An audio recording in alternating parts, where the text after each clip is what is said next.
Kenapa? Barusan aku lewat pipir. Terus? Aku denger si Eis lagi ngomongin aku di jero rumahnya. Apa yang mereka wangkongkan? Ya membicarakan kegorengan aku yang gemar nginjeman duit. Tapi kan itu kenyataan. Iya, tapi kan si Eis babaturan aku. Masa teman ngomongin kegorengan temannya sendiri?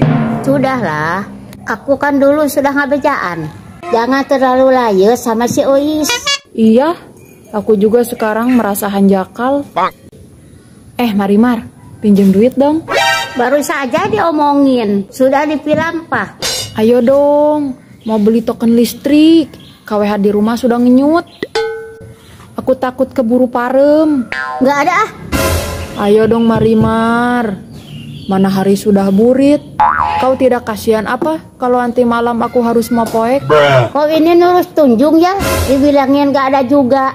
Justru dengan keadaan mau poek bisa membuat TS multibra. Aku tidak suka mau poek. Aku lebih suka tidur dalam keadaan caang. Kalau gitu, duduk saja rumahmu biar caang.